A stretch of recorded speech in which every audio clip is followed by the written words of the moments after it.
Yes, mine says request permission from the host. Oh, how do I give Oh, permission? Because it says it's recording up in the. I pressed record. Is yours working now? Your recording is working, yes. Yeah. Okay. All right. Well. Okay, hang on. I'm going to close my office doors real quick. Give me 1 second. Sure. In my mind, I was thinking we could do the introductions once. Like one, I don't know. Do we each have to do an icebreaker every time? Actually, I have an icebreaker planned for mine, but yeah, I felt like that was part of the facilitating of the meeting. So I would say that's okay. Yeah, I think so too. All right. So should we just dive in? See how it goes? Yes. Oh, we're supposed to do an icebreaker for each meeting. I thought we were just doing one for like the thing.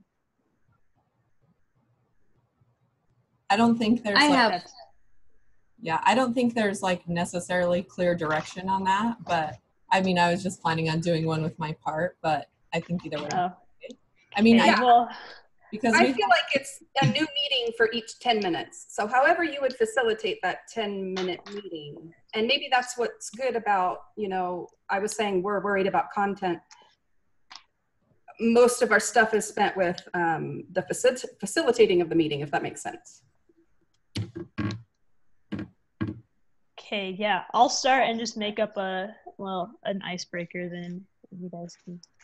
Okay, perfect. Just play along. I like it. Okay. All right, here we go. All right. Welcome to the meeting, guys. We're going to really focus today on how to manage your diabetes. I know a lot of you have loved ones who have diabetes, or you guys recently just got diagnosed. But I'm Taylor. I'm the facilitator of this meeting. We're going to have a good time. So first, we're going to start out with an icebreaker. One of my favorite icebreakers, it's called Two Truths and a Lie. I don't know if you ever played it. It's really simple. You just say 2 truths and a lie, and then we have to guess which one's the lie.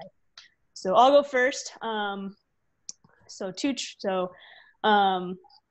a twin. I drive a motorcycle, and I'm from Missouri. So now you guys get to guess which one the lie is. I think you're from Missouri. It's the motorcycle. No, it is the motorcycle. I don't know how to drive a motorcycle. Darn. Okay, so who wants to go next? I will. This is Cindy. Yeah, Cindy, please. Oh my gosh, for me to think about 2 truths and a lie, I don't. Oh dear. Oh dear. Oh dear. It's hard for me to tell a lie. Let's see. 2 truths. Okay. I'm just gonna make stuff up. I drink diet soda every morning. I run my dogs every evening, and I hate broccoli. Does anybody have a guess on that one? I think you don't. I think you love broccoli. I do. You do. I do. Sweet. Awesome. Does anyone else want to go next? Does anyone else want to play? I guess I'll go next. You didn't guess my lie. Which is my lie? Oh, we thought your lie was that you love broccoli because you said you hate broccoli. Oh, darn, I did. Okay, thank you. Okay. Was the diet soda a lie too? Yes. Okay. I think these are so embarrassing, but I'll try to go anyway. I live in San Antonio, Texas. I have 7 children, and I have 9 siblings. I think you had to think too hard about the fact you had 9 siblings, so I think that's the lie. It's not. 7 children. I only have 5 children.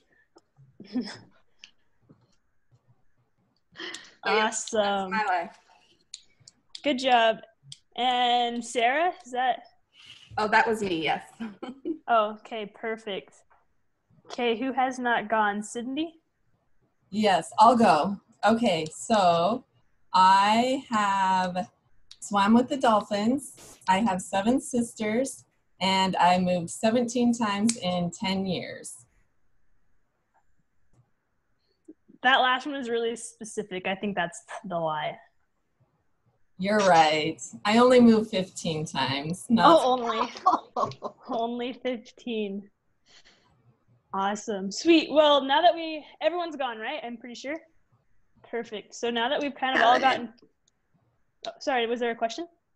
I haven't gone yet. Oh, I missed you. Go for it.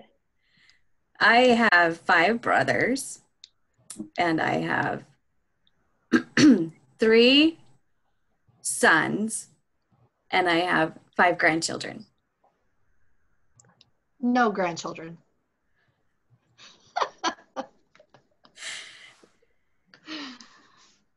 I'm going to agree with that one. No grandchildren. That is correct. Awesome. Cool. So it's really awesome that we all get to know each other. And I think camaraderie is huge, especially in managing a new diagnosis, especially if you don't have much support.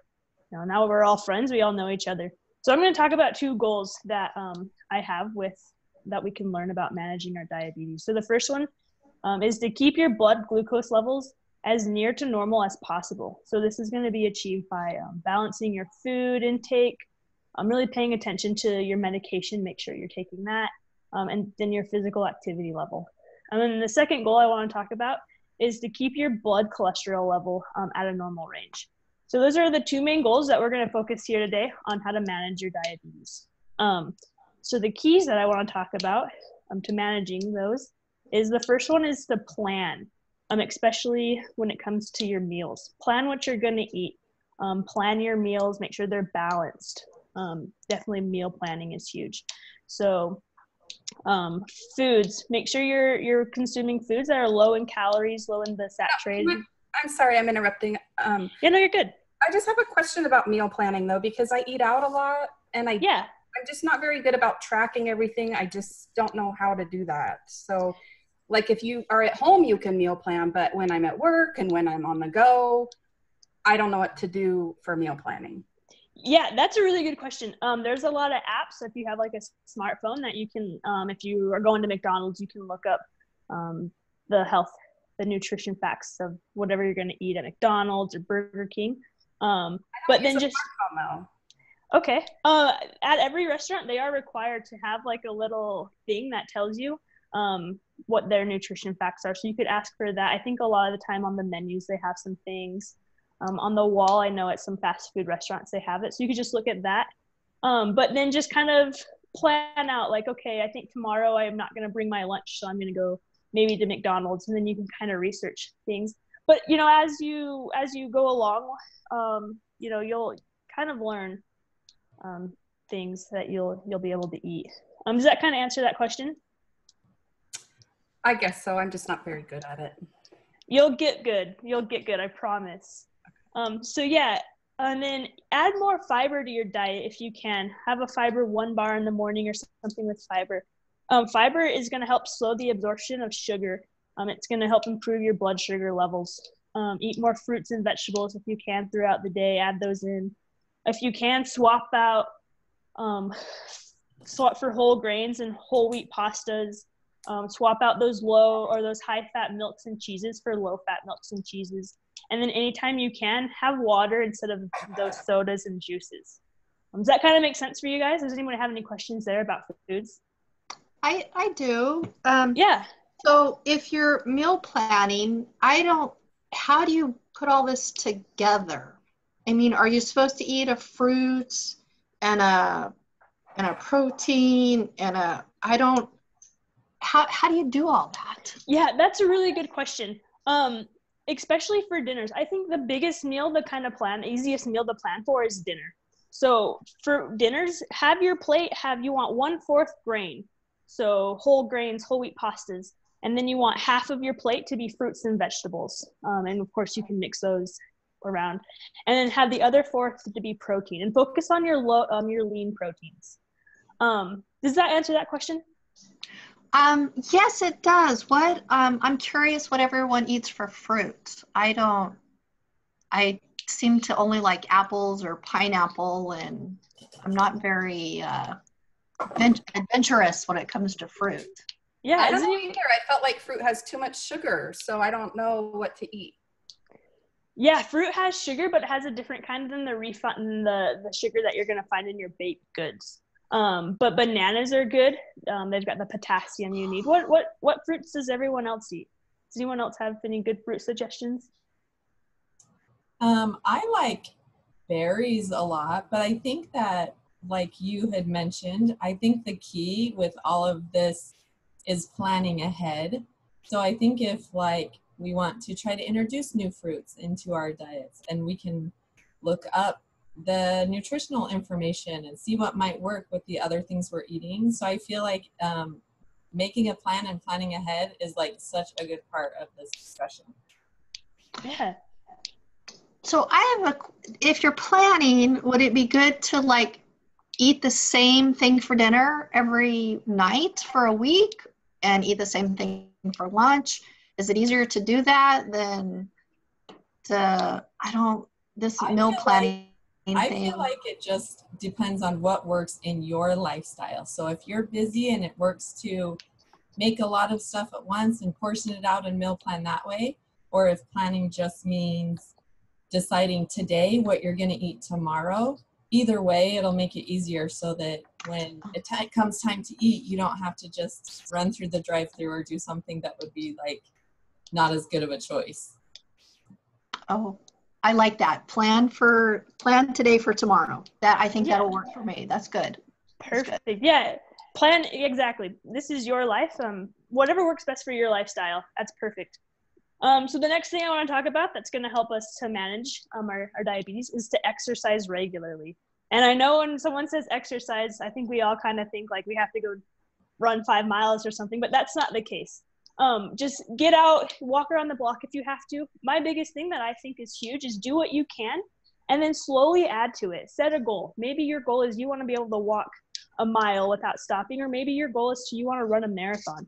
Whatever that goal is, make it work for you. So exercise is important because it gets the sugar out of your blood and into your muscles. It can reduce those harmful cholesterol levels. And it can also increase your sensitivity to insulin, which is obviously something really, really big. So it's best to exercise 1 to 3 hours after eating. But again, this is your life. Do what's best for you. I do recommend checking your blood sugar levels before you exercise, just to make sure that you're stable. Those levels are stable enough for you to exercise. Does anyone have any questions? Yeah, I do, because every time I exercise, because I live in Texas, it's really hot. I'm so sweaty. And then my pump it just feels so uncomfortable all the time. How do I manage all of the bulkiness of my pump with the heat and the sweat of exercise? That keeps me from exercising all the time. Yeah, that is hard. I'm from Missouri and it's super humid here, so I feel you. Maybe you could exercise inside, get a fan, do some run on a treadmill or something, or exercise. Find the best times in the day. Maybe it's in the mornings or in the evenings when it's coolest. But yeah, that's. Does anybody else with a pump have problems with exercising? No, just me? Okay, I just think it's super annoying. You'll get it. Okay. No, I don't have a pump, but I didn't know you're supposed to test your blood sugar before you exercise. I thought it was just before you ate. That's just a recommendation I have to make sure you're stable. I don't want you running a mile and passing out on the street, if that makes sense. Sure, yeah. I've just never have done that before. I think I need to add, so that means that I'm going to be testing my blood sugar 4 times a day instead of 3 times a day, which is okay. That's okay, but that's good to know. Perfect. The next suggestion that is make sure you're taking your medicine, guys. That's really important. Please do not hesitate to contact your doctor if you have any questions. Remember that your doctor has your best interest in mind. If you have any questions with your medication or anything, seriously, please make sure that you're contacting your doctor, monitoring those levels. And then, guys, I understand that these are huge lifestyle changes for you. You know, this is new. Be patient with yourself. Don't try to master this overnight, please. This will take a long time. You're going to find what works for you through trial and error. You're going to see results. You're going to be frustrated, but I promise you you'll be fine. Like, just have patience. Be patient with yourself. This is new. This is a foreign concept to many of you who are freshly diagnosed, or your loved ones are freshly diagnosed. You're going to find what works for you. And my biggest, that I can't stress this enough, guys, and I really hope that you listen to this, is please don't let your diabetes control you. You control your diabetes, okay? You guys, I have so much faith in you. I know that you're going to do this. Does anyone have any questions? I do. What happens if, I call my doctor a lot, and I don't really know what questions to ask besides I'm like, I just don't feel good today, or I've tested my blood sugar and I just ate an apple, but it nothing changes, and I feel like I'm lost. I'm just not sure how I'm supposed to feel. So maybe a recommendation could be, maybe you could keep like a log of how you're feeling every day and what activities you do and what you eat, and maybe you'll see a pattern. Or maybe when you call your doctor, then you could tell him, well, this is what I did and this is what I ate and this is how I feel, and then he would have more information, and maybe that would help for you to feel. Oh, I like that. You know what's going on. That's a great idea. I like that. I think I will do that. I'm gonna go buy a journal today. Awesome. Does anyone have any other questions before we close this meeting? No, thank you. Yeah, thank you guys. And remember, you guys got this. Seriously. Thank you. Yeah. All right. Hopefully that was okay. I don't know. I found myself just wanting to listen to you, Taylor. Oh, you're so smart. I liked being the silent one. Actually, that was the time that I really wanted to put in something that I reminded myself of my role. So, all right, are we ready to move on to the next group? Yeah, so Christiane, you got your voice rested, so you could be the facilitator. I do. All right, so I'm not sure if this is not me starting yet, but let's go ahead and do the chat. I had a different plan in mind of what I was going to do. I was going to share my screen and type things in, but I'd like for each one of you to, in our chat, okay, stop. I'm getting ahead of myself. Okay, welcome everybody to our facility, or to our diabetes support group. And we've just been through introductions, so I'd like to move on to an activity, and it's called WordStorm. So I want you to think about, in your mind, a word, the first word, and type it into our chat. I opened up the chat on my screen. Can everybody see this chat on their screen? Yes. Okay, type into the chat the first word that comes to your mind when I say cravings. Only one word? You can put as many words as you want, but definitely the first word that pops into your mind. Let's just storm. And if more come, share them. Let's cravings.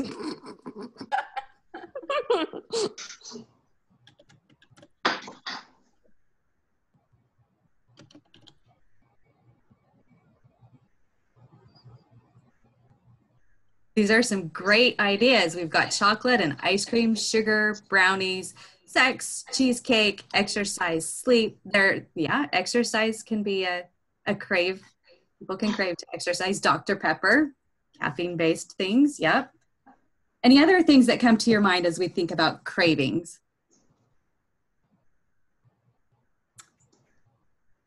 Are you wanting us to type them or yeah, go ahead, type them in.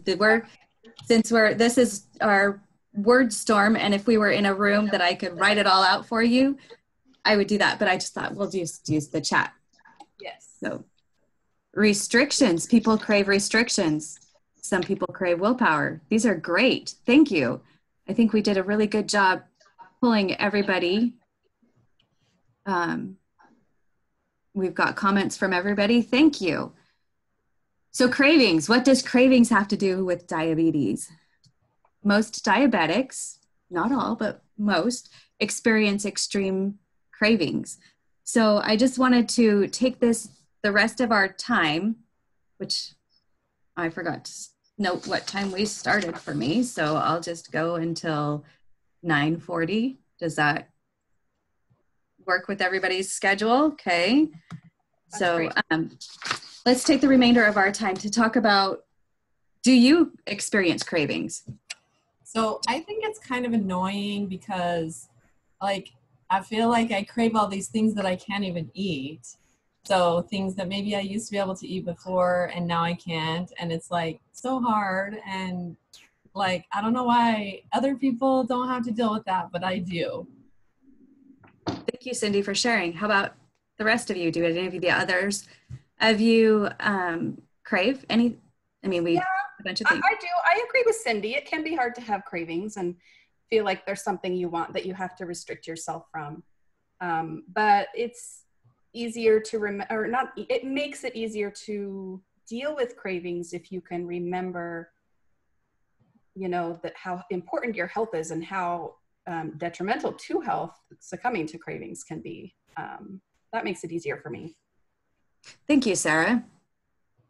So thinking of the long-term goal helps you to curb your cravings. Okay, what do the rest of you? That's my next question, actually. What do the rest of you? Not even long-term only. I'm sorry, Christy, but like, I mean, even, you know, if I were to eat a huge ice cream sundae, it would make me feel pretty bad immediately. So I just wanted to remind myself, if I have a craving, of how it would make me feel, you know, in the time immediately after. Sure. Yeah. Sure. Great. Thank you, Sarah. How about you, Taylor? Do you have anything that you do specific to help you curb your cravings? Yeah, you know, normally I have found whenever, especially after I work out, I really crave a Dr. Pepper or some other soda.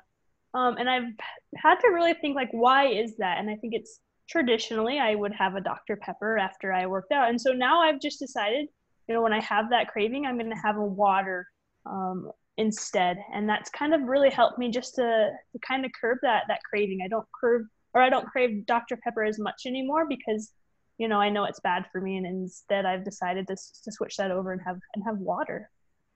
Thank you, Taylor. So having a plan ahead of time helps you to curb those cravings, know what to do when you have those cravings. Yeah. And going for what you really crave, you have a plan. Mm-hmm. Great. Anybody else want to share what they do? Cindy, you're shaking your head. Do you not have anything? You don't have a plan? Or want to share? No. Okay, that's fine. If you decide you want to share, just jump right in. How about you, Cindy Bradford? Do you? Well, like I said, it probably is good that to have a plan and to plan ahead. I think that would make it like easier when the time comes when you're like really craving something to remember why you can't have those things anymore. But it is good to have a plan and to remember why that's important for our health, to like be a little bit more strict on our diets and making better health choices. Great. Thank you. Thank you all for your participation. One thing that I wanted to, since this is new to you or to your loved ones, to kind of help understand why your body has those cravings. Diabetes is an insulin. You can be insulin resistant, or your body just doesn't create that insulin. And insulin helps to monitor our blood sugars, right? And if our cells are not able to grab onto that insulin and be able to pull the sugar into the cells to get the energy that we need, because, you know, an insulin, pretend like we have a cell here and there's insulin receptors. And so an insulin receptor attaches to that, or insulin will attach to that insulin receptor, opening up the channels to allow sugar to come into your cell. Sugar is required in those cells to create energy. So if you don't have those insulin receptors, or you don't have enough insulin in your blood because of diabetes, then the sugar can't get into your cells. So that's why you're craving sugar or carbs, because your cells want energy. So knowing that, may be able to help you say, okay, that's my body saying my insulin isn't working. So yes, I'm craving those things because I need more energy. So yes, Sarah. Does that mean if I crave sugar, I need to check my blood? You know, that's a great question to ask your doctor. I don't know exactly that answer, but I would definitely check in with your doctor about it. And definitely, you know, keep the food journal that was mentioned earlier to track what makes you feel good, what doesn't. Keep track of how much protein you're eating, because protein can help give us energy as well. Do any of you have any other comments that you would like to add?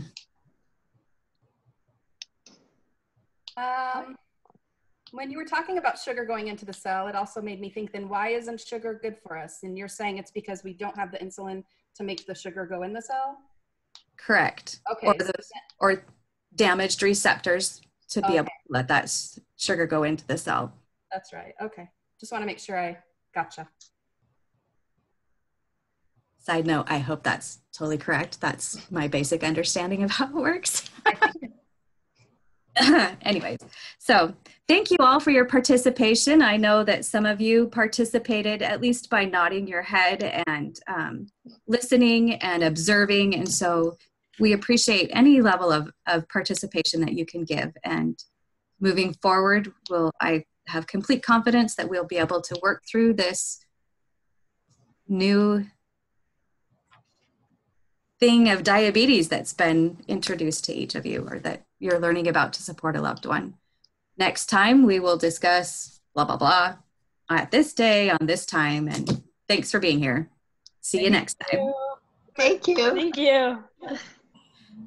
All right. Good job. Yes. Yeah, you had me believing you, Christy. Whatever you were saying, it was good. It was good. Don't you all be asking me any technical questions on this I did not prepare for that. My mom has diabetes, and so anytime we've studied diabetes and all of the different classes that I've taken, it really kind of fascinates me. And so when I explained it to her one day, like, Mom, it's not, anyways, side note, sorry, we need to stay on track, but. You're fine. Good job. All right. Are you guys all ready to go? Yep. Okay.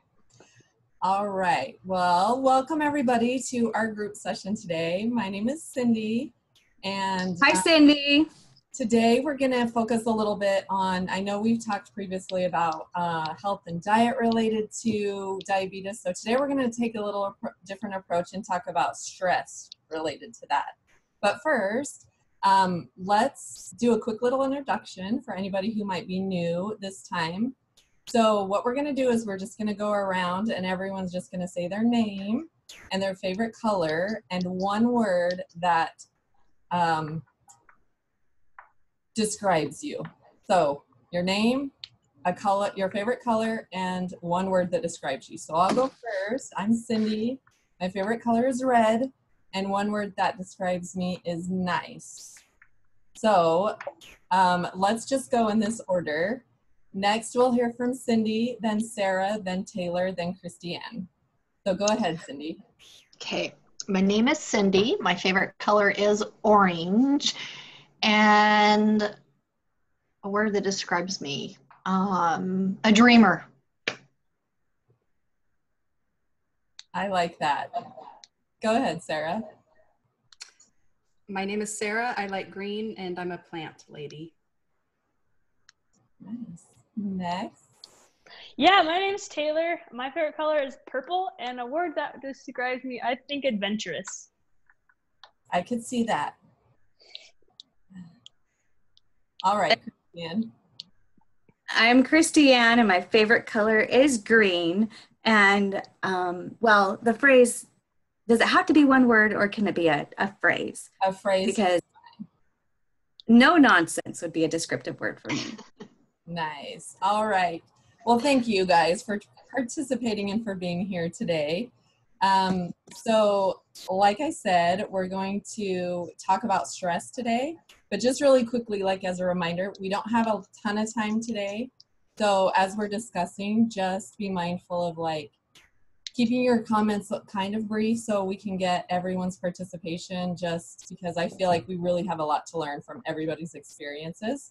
So let's just dive in and talk about, we're going to talk about some ways to manage stress in relation to diabetes and other health issues. But first of all, I just wanted to make a note about why that's so important, because you may, or your loved ones may have had experience with this. And when we're really stressed, then it really makes our blood glucose levels fluctuate a lot, and that causes a lot of problems. And it also can make us maybe not make such great eating choices, food choices, and make us not want to exercise. So that's really important.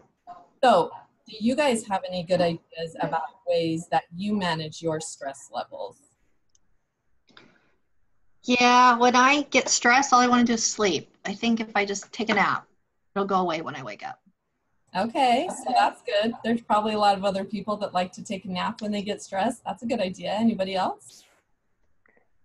Yeah, I like to take a nap too and I get stressed, but then I wake up and I feel like I have more stress because I didn't use my time wisely. But I also like to go on a run, I feel like, when I'm stressed, or work out or go on a hike or just get outside. I think the sun really helps me like not be stressed. That's a great idea. And you actually bring up a really good point, Taylor, which is physical activity can help us maybe de-stress. That's a good way to alleviate stress for a lot of people. And to your point about sometimes you feel more stressed about not using your time wisely, maybe if you plan ahead and fit your nap into your schedule so you don't have to feel like you're wasting your time, then that might be a good option. What else? How else do you guys manage your stress? You have any ideas, Christiane? What do you like to do? I do deep breathing oftentimes. Just remind myself that in any given moment, the only thing I have to do is just breathe. That's a great idea. I know a lot of people are into meditation, and that really helps them a lot. So that's a great idea.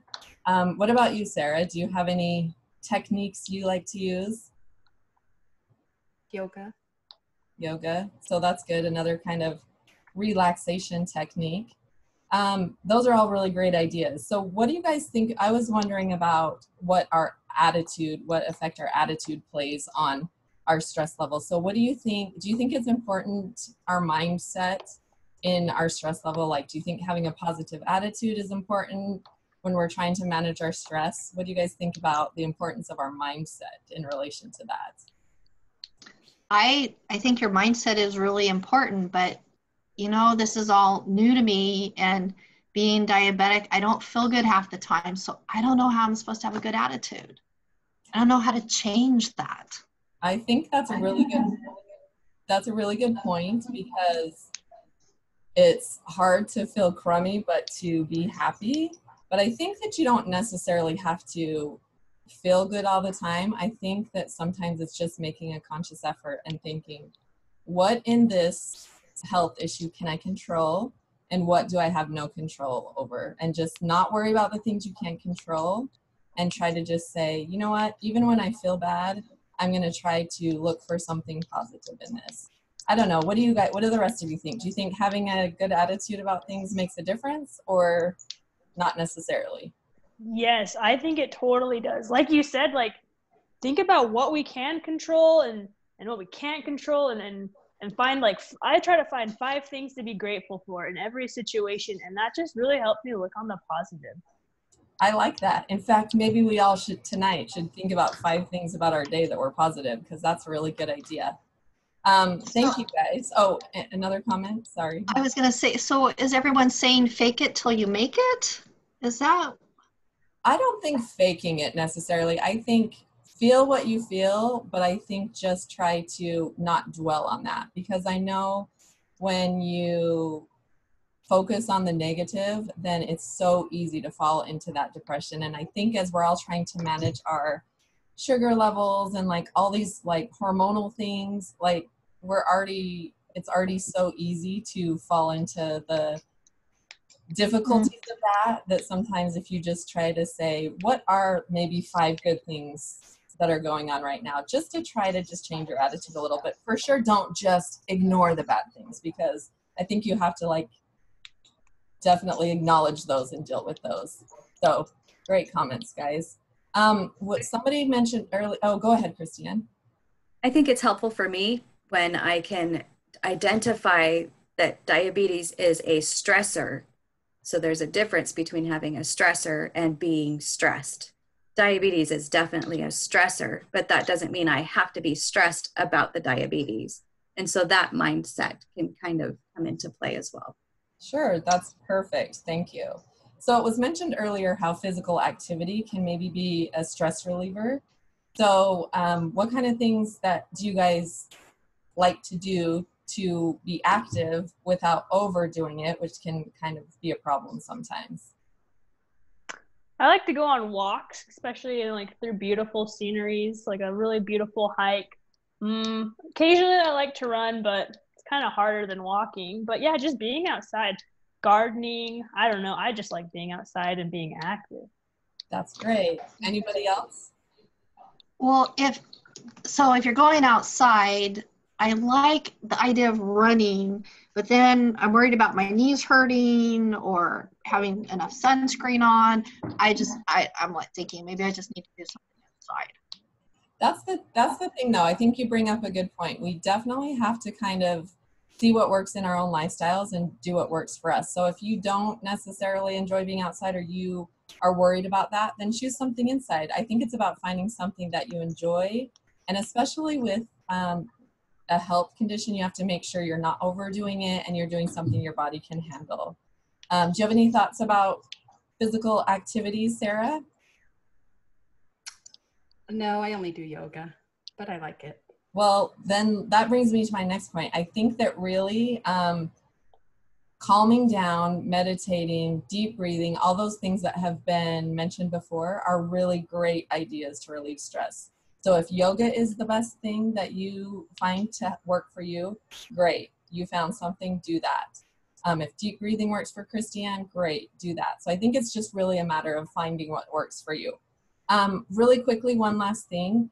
How important do you guys think it is to have a support system in managing your stress? It's super important. We shouldn't have to do this alone, like we need that camaraderie. It's so important. I agree. I think one way or another, whether it's family, whether it's friends, it's important to have a support system. Anybody else have any thoughts on that? It worries me. What if you get in a group and you don't get along with everybody? Should you switch groups or just stick it out? I think it's okay to switch around and find a group that works for you. There's other options besides groups. If you just have a friend, if you have a family member you like to talk to, and I think even professional therapists or counselors are a great option. I think as long as you feel like you have support, that's the main thing, because then that's going to help you feel like when you're feeling stressed, you feel like you have someone to go to, that you can talk to, that has your best interest in mind. So I think that's really, really great idea. Well, anybody have any other comments or questions? All right. Well, I think we discussed some really good options. Just keep in mind when you're trying to manage your stress along with your sugar levels and your healthy eating and all that kind of thing, just remember exercise, yoga, meditate, try to have a positive attitude. All those things can really make a difference, because when your stress level rises, it's going to throw your sugar levels out of whack. It's going to make you not feel like exercising. It's going to maybe make you not have time to plan for healthy meal options. So just keep thinking about ways that can reduce your stress. And thanks for sharing your insights and participating today, guys. Have a good week. Thanks, you too. I am loving watching everybody in their roles. It's hilarious. Good job. I can't wait till I'm the silent one too. Just like that was my favorite. Okay. Oh my gosh. I'm not an extemporaneous speaker, but I will try my best. Okay. Let's go, yoga girl. I know. I'm like, I'm terrible at this. So thanks for being nice, guys. Okay, Sarah. I have a question, Sarah, before you start. Sorry. Am I the composed one on this one? Or is that Christy? I'm the monopolist. Okay. Or going to try to be. I'm okay with two composed people. And No, so I had Christy Monopolist. I just put C composed and C complained, so I don't know which is which. And then I I'm had the complainer. Okay. You're the complainer. Okay, then I'll be composed. Okay, I'm good. Thank you. Sorry about that. You're fine. Thanks. Okay, you guys, I'd like to welcome you all out today to our diabetes support group. I want to start with a little bit of an icebreaker. I know we've been meeting already for a few weeks, but we do have some new attendees, so I'd like us to get to know each other a little bit better. So this icebreaker is kind of like, you know, the 6 degrees of Kevin Bacon, where you're trying to find things out about each other, where you have things in common. So I'm going to throw something out, and if you have that in common, then you can say, oh yes, I have that, and then something new. So I'll give an example. Like I'll say, my name is Sarah, I'm a girl, of course. Oh, I'm a girl too, and I live in Oregon.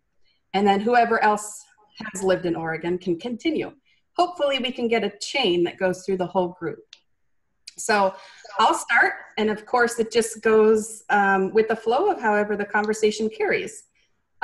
So I'll say, my name is Sarah and I have lived in Oregon. And that was a bad example with only 4 people.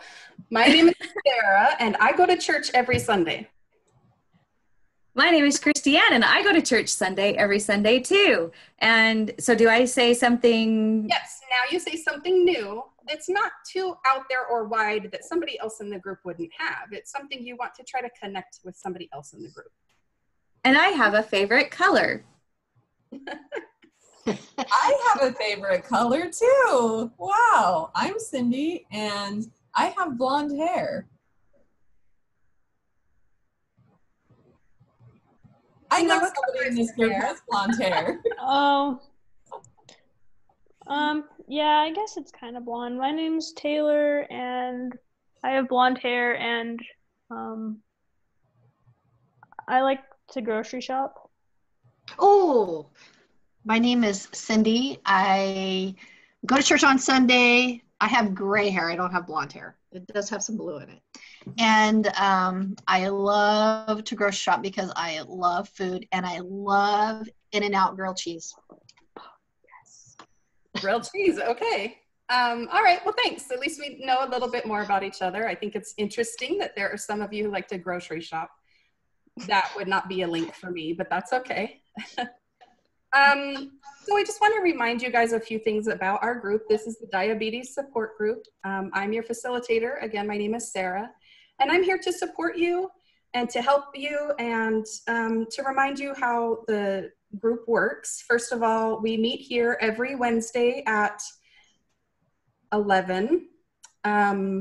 We always meet here in this building, so come every week. We're always here. You're welcome to bring friends or other people who may also want diabetes support.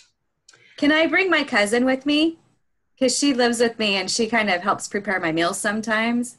Of course, it's totally appropriate to bring friends and family if they would like to learn how to support you in your health endeavors. So do you think, like, does it ever get too crowded? Because I don't really like if it's really full or crowded. Like, do you think there's enough space if we all bring other people? There's definitely enough space. We can fit 30 people into this room, so we can have enough space. However,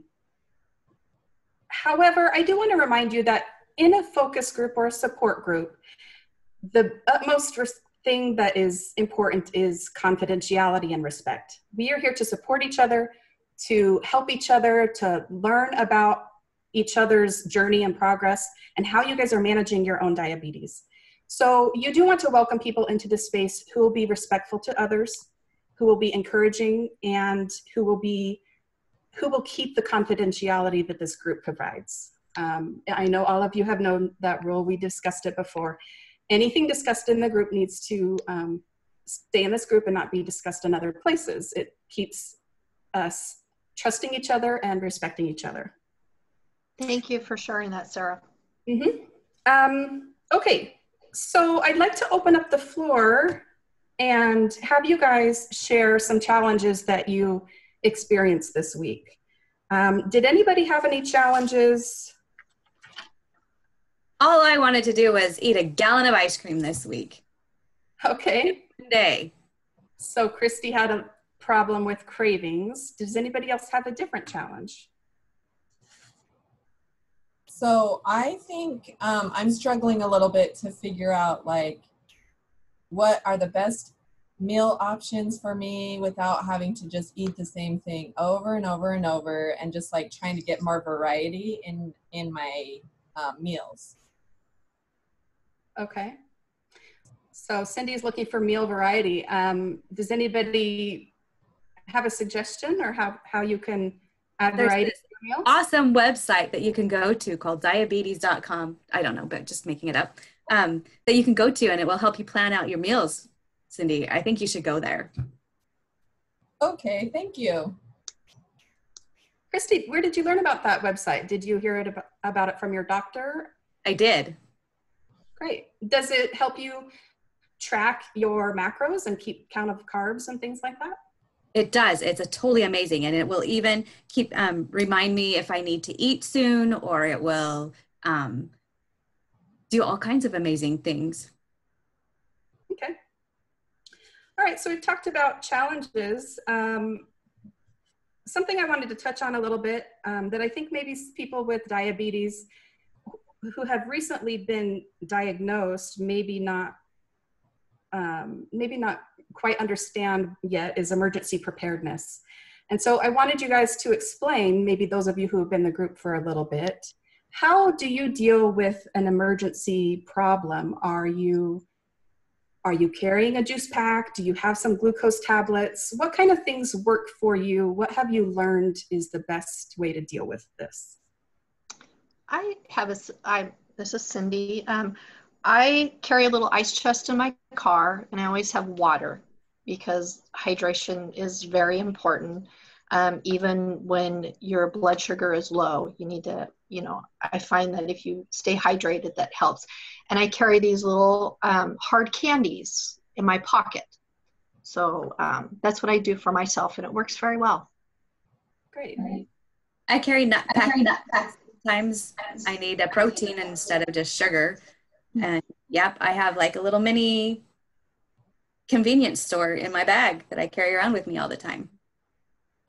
So do you guys have any ideas, like if I don't want to drink water all the time because that's kind of boring, or like eat nuts, what other kind of like better foods do you guys carry around for emergencies? I put lemon in my water to help me want to drink it, or sometimes tea leaves or like mint leaves. I'll go out in my garden and grab some mint leaves and put it in my water. And that just kind of adds a little bit of variety. Oh, that's a good idea. Taylor, what do you like to drink? I don't know, just juice, water. Do you find that you have an emergency plan for if your blood sugar is low? I mean, I guess I carry like a Gatorade in my purse just in case.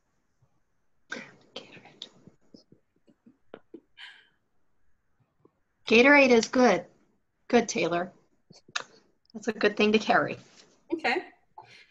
Something else about maybe a diabetic emergency that you guys could share with each other is the emotions of that. Because I would assume if you are having a low sugar attack, maybe you aren't at home able to control that easily or well.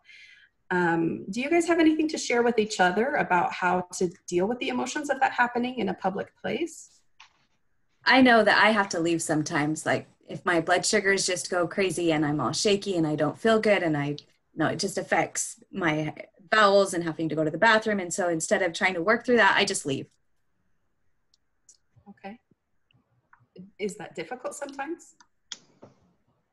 Yeah, because people think I'm a snob sometimes when I have to leave like that. Like they think that they've offended me, or that I just don't want to be there anymore. And so, yeah. Sense. Do you think there's a way that you can prepare maybe, or share information with your friends about that you may just have to leave in an emergency? I've never thought about that before, so I'm open to suggestions. Okay. Does anybody have suggestions for her? I do. I always, before, I go out with my friends or even family, I always remind them that I'm diabetic, and I have to give myself insulin shots, and please don't be offended. I may have to sneak out, but I'll be right back, and everyone seems to be just fine with that. But what about when you really, like, don't want to go stink up a bathroom in the public place because it's embarrassing? It's, that's a hard one, but it's part of life, and things happen, and everybody will understand. I promise you, everybody will understand. I know you may not, when you come out of the bathroom, you may be a little embarrassed, but I promise you, nobody will say anything, and everybody will understand. It's okay. I'm sorry, did I interrupt you, Cindy? Go ahead. My question is, so like if we're out with a group, sometimes I feel like maybe my friends that I'm with are like scared that something's going to happen to me. So they like, it gets kind of awkward because they're like nervous maybe to be around me in case something were to happen. Do you guys have any suggestions on like what I can tell them to make them feel like more confident or like not be so like afraid to hang out with me in case something were to happen? I never thought of that. Not being diabetic myself, I think I'll open up this question to the floor. How have you guys dealt with this?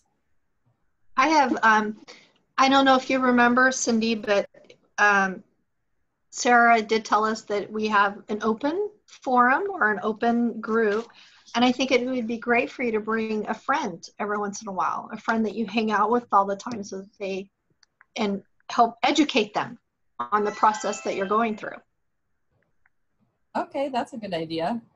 I just tell my friends that they don't need to worry because there's nothing that's going to necessitate a medical emergency in my case, because I'm not going to go into a diabetic acidosis or anything like that and have to go into a coma because I regulate my sugars pretty well. Just have the complications with the bowels and all of that. That's good, Christy. So you let them know their worries are unfounded. That's good. But Cindy, it does feel like maybe you do have those worries of an emergency or your friends needing to help you. Is that the case? Yeah, I mean, nothing's really ever happened, but I just can tell that sometimes maybe they don't want to like come because they're afraid of what like could happen, just, in case. Yeah. Yeah. I would just suggest maybe asking that friend, do you feel this way? Are you a little intimidated of my diabetes? Is there something I can teach you or help you understand? Maybe if you go through your emergency plan with them, they'll feel a little bit more comfortable in understanding how to take care of you. Yeah, that's a good idea. Share the plan. Yeah. Okay, well, I would like to wrap up our meeting. We're out of time for today, but I want to thank you all for coming and remind you that we'll be here again next week. Same time, same place. So have a good week. Thank you. Thanks. Good job. Yes, good job. Okay, except not 30. I know they should be smaller.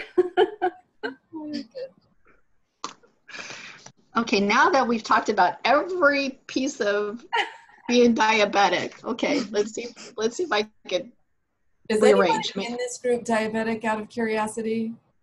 No. My father is. I feel like we're nailing it considering we don't have firsthand experience.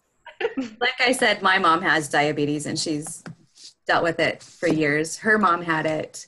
All of her siblings have it. So I'm genetically predisposed to having it. So I try hard to do all of these things that you're suggesting, like, maintaining diet and exercising and all that so that I don't get it. But I still might get it.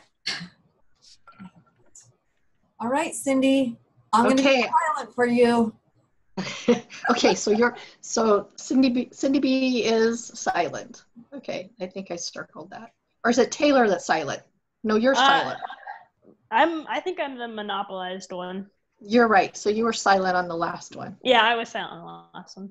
Gatorade girl. Okay. All right. Okay, here we go.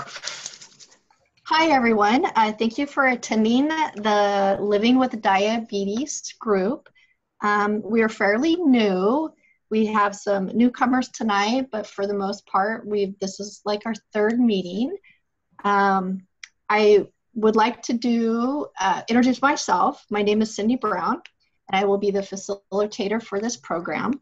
Just to share a little bit about you, how I have come to be a facilitator for a diabetic group, as my father was diagnosed at the age of 72. That was only 4 years ago.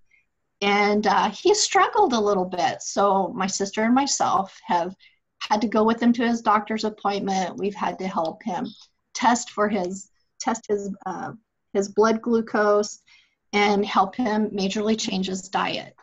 So I do have some knowledge of, I'm not diabetic myself, but I do have knowledge of a loved one being diabetic and having to take medication. So that I hope that I can offer some support to all of you, and that all of you will be able to offer support to each other. I'd like to do just a little icebreaker, and we'll just go around the room, and I just want you to give me one word. It can be an action word, an adjective, a color, anything that pops into your mind that describes you. So if we were to meet you on the street, let's say I walked up to Taylor and said, "Hi, I'm Cindy," and she would just blurt out a word. So Taylor, would you like to start? Yeah, I would love to start. Okay, a word. Happy. Happy, that's a good one. Yeah. How about you, Cindy Bradford? I would say organized. Ooh, I like organization. Sarah? Calm. I'm sorry, say again, Sarah? Calm. Calm, that's good. Christy? Well, I don't know. There's just, I don't know a word. I guess the one thing that comes to mind right now is mom. Mom is a great word. Mom comes with a lot of happiness, responsibility. I think that's a great word. Thank you all for sharing. I would just like to give you a few little ground rules. So with our group, I want you to try your best to listen to each other, to offer support to each other, and don't be afraid to ask questions as we go along. So going back to my father and diabetes being fairly new, even though we're in our 4th year, he is struggling with just the fact that he is diabetic. He wakes up every morning and he asks us the same question: why am I diabetic? Do any of you have that struggle? Are you dealing with that emotion? Yeah, I totally am. I feel like I did everything right in my life, and I'm diabetic, and I don't know. I just wonder why sometimes. It's kind of hard. I would agree. He has that same feeling, Taylor, but just to let you know, you're not alone. I think everybody in this group at one point in their time has felt that way, and hopefully we can add some suggestions or support to help you feel better. Anyone have any suggestions for Taylor? I mean, I'm type 1, so I've lived with diabetes as long as I can remember. But I feel like for me, it's easiest to acknowledge that it is what it is and there's nothing I can change about it. And all I can do is deal with it the best I can.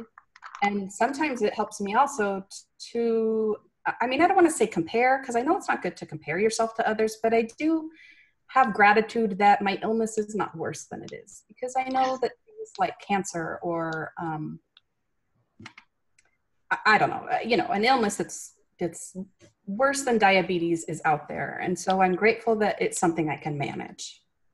Thank you for sharing that, Sarah. And that's true, because you do have, though you don't have control over what your body has, how your body has changed or what you've been born with, right? With it being able to produce sugar or enough insulin for your body to maintain itself.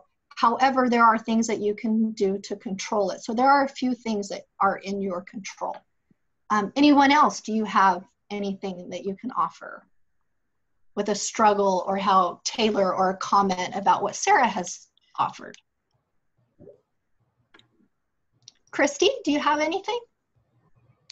I'm still trying to figure out how I can be grateful about having diabetes.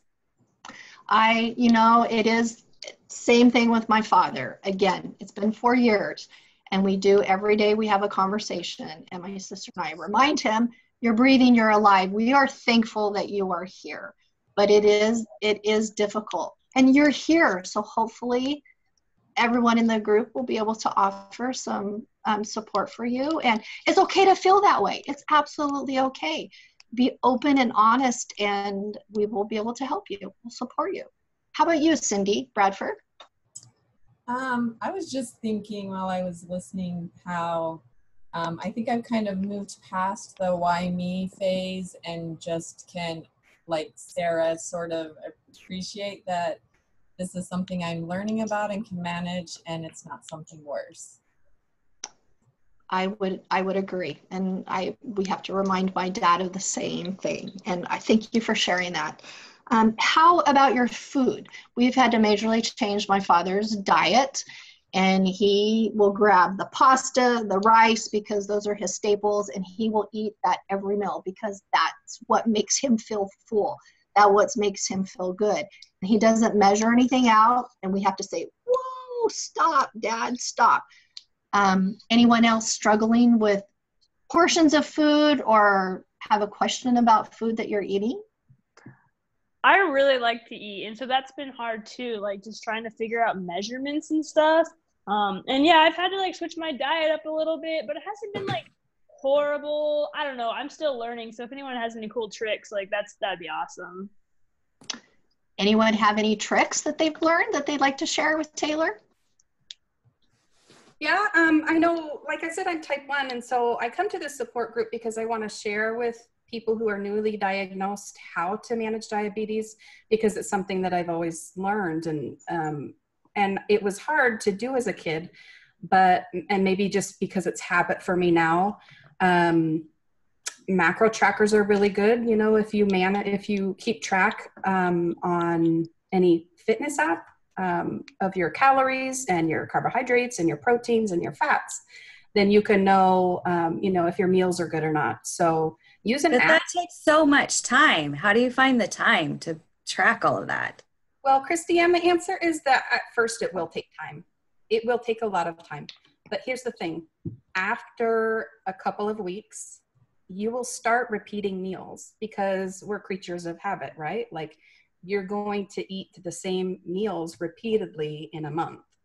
Maybe it will take you a month to enter all of your meals into your app, but the second month, or even after 2 weeks, the next 2 weeks, you can just hit repeat on the meals that you've entered. Does that make sense?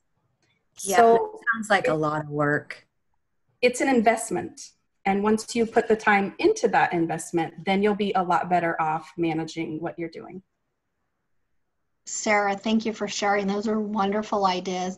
And maybe as a group we'll invite either a dietitian or a nutrition, or even if one of you are comfortable, we'll have you share exactly how you do your journal or what you're using, and you can teach the group. Would everyone like to do that maybe? Yeah, that'd be really cool. I think that's a good idea. I think that would be awesome. How about you, Cindy? Thank you, Christy. Thank you for being or wanting to do that. Thank you. Cindy Bradford, how about you? I think that would be good. Awesome. Well, you all have shared some wonderful information with each other. I really appreciate you sharing. This group meets every Wednesday at 8 p.m. It's not necessarily a closed group, so if you have friends or family that you would like to bring with you to help educate on the process that you're going through, or if you have any ideas of special guest speakers that you would like to have, anything, I'm here to help support anything that you need to learn, anything that you need to use to educate yourself.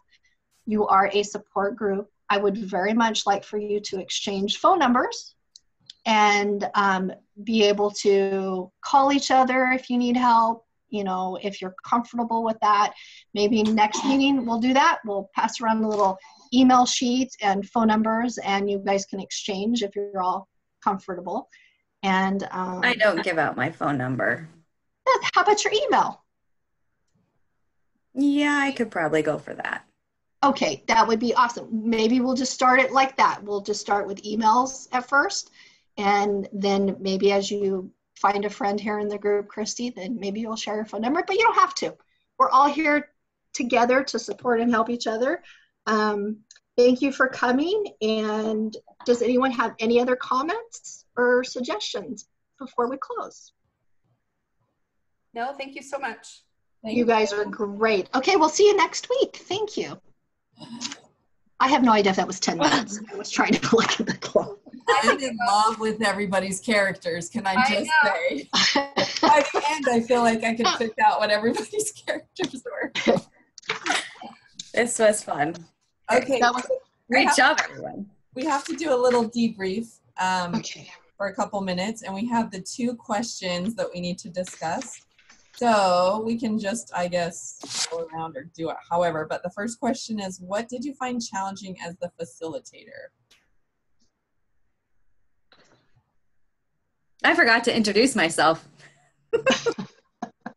Well, it was hard because by the time not that it has anything to do with the facilitator, I mean, I planned it out, which I think helped, but so there were bits and pieces that everybody's already talked about. So I was trying to ad lib, and that doesn't work as a facilitator. Try not to ad lib, because I felt like I didn't give you much substance, that it was more like at church, that I was just facilitating a lesson. You know, I think but I think that's the point. Yeah. But right? I think you all offered a lot of information, and I'm sitting going, oh, okay, I can tell my dad that. Okay, this is good. But I remember in our readings and lesson, it said like the facilitator is not a teacher or a lecturer. You know, you're there to make the group work smoothly and be cohesive. So I think it was amazing. I think more than anything, like the tricky part was just technology, like trying to figure out how to like hear everybody, or if everyone's talking at the same time, stuff like that. So I'm like, I feel like the internet stuff, it was like trickier than like the actual like group connection or something, the internet connection. Yeah. Well, there are more and more internet-based support groups, which does introduce that icebreaker, facilitating an icebreaker. Like we couldn't have necessarily easily done the potato challenge that we learned about unless ahead of time we said, okay, everybody have a potato in your hand with a straw. Yeah. Which would have required a lot more pre-thought if I wanted to do that. But anyways. So there. Another thing for me is I feel like I got a lot of good tips from y'all. Like I'm not good at this kind of thing. So I'm like, oh, I got some good new little ideas and tips. So thanks. I actually had the thought that all of us have some aspect of being good facilitators. And so it was fun to learn from everybody. Absolutely. I agree. So the other question, which I think we've already been discussing, is what did you learn in this activity about facilitating a support group? Taylor. I don't know. I'm just thinking like, I learned like, I don't know, I don't even know. Like it's not hard to control the group. Like I didn't feel like it was hard to control everyone, but I felt kind of like I didn't want to interrupt anyone if they were talking, but I also at the same time like kind of needed to cut them off. I don't know. Like, I don't know. I would agree with you. I wasn't sure. And then when Sarah got into her at the very end, Sarah was offering a lot of stuff. I'm like, oh, let her go. Yeah. This is good. So I think I was like hyper aware of like who was saying stuff and who wasn't, but that was like the only thing. So I wasn't noticing probably as much of the other stuff. So I don't know. It's just interesting to see like what you pick up. Right. That's not a bad thing though, because you want, so whoever's not participating, you want them to, you know, you want to plant that seed and help them through the process. So I think I was super focused on that too, Cindy Bradford, because, you know, making sure everybody was putting in their comments in the chat and then not asking for any, okay, well, let's expound on those things. You know, tell me more about those cravings. When do they hit? How often do they hit? Sarah was really good about asking for like us to expound on comments we made, which I think is good. Yes. Yeah. And I loved how Cindy Brown established ground rules. I had in my notes and didn't follow my notes to, oh, you know what? I'm going to silence my phone. And I would encourage all of you to silence your phone as well. Yeah. At the beginning. I know that from work because I do training, website training for work. And we're always supposed to do And I forgot to tell you to silent your phone.